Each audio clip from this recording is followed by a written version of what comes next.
और आपको बताएं कि कांग्रेस ने श्रीनगर में प्रेस कॉन्फ्रेंस की है और इस दौरान कांग्रेस लीडर दीपिका राजावत के इस्तीफे पर सवाल पूछे गए, जो लाल सिंह को भारत जोड़ो यात्रा में शिरकत की इजाजत दिए जाने पर नाराज थी। इस पर एआईसीसी कोऑर्डिनेटर चेतन चौहान ने कहा कि भारत जोड़ो यात्रा सियासी नहीं है, ये मुल्क के मुद्दों से जुड़ी यात्रा है, इसलिए यात्रा में शामिल होने से केस को रोका नहीं जा सकता।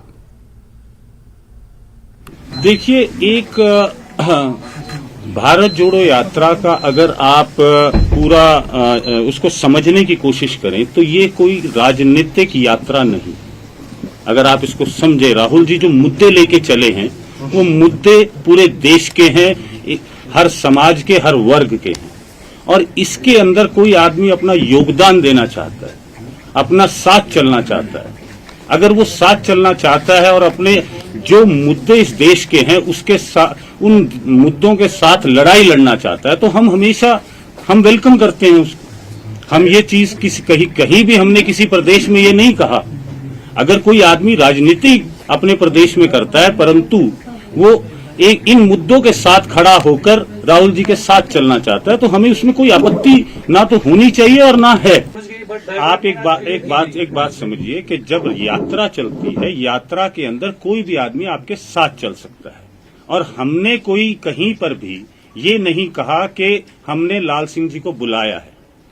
कोई भी आदमी यात्रा में चलना चाहे, उस यात्रा में चलना, अगर उसको इस सोच के साथ जुड़ना है तो वो यात्रा में साथ चल सकता है।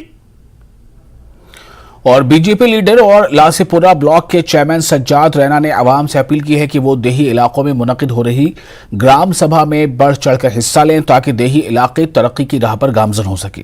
रैना ने कहा कि मरकजी हुकूमत की जानिब से देही इलाकों की तरक्की के लिए कसीर रकम वागुजार की जा रही है। जो इस साल का PRI फंड जो आया है 23,30,000, उस विषय में ग्राम सभाएं हो रही है, और मैं चाहता हूं कि हर इसमें पार्टिसिपेट करे, क्योंकि ये पैसा लोगों का है और लोगों को चाहिए कि इस पैसे का वो इस्तेमाल अच्छे तरीके से करें। जो उनकी बेसिक डिमांड्स है उनको मद्देनजर रख के प्लान बना दिया जाए और इस वजह से हर गांव में डेवलपमेंट हो जाएगी। तो मेरा यही संदेश रहेगा सब लोगों के लिए कि इन ग्राम सभाओं में आप हिस्सा लें। ये आपका पैसा है, ये भारत सरकार ने आपके लिए भेजा है और आपको इसकी जिम्मेवारी बनती है कि इस पैसे को अच्छे तरीके से इस्तेमाल किया जाए। पुलवामा कस्बे का जनरल बस स्टैंड हुकूमत की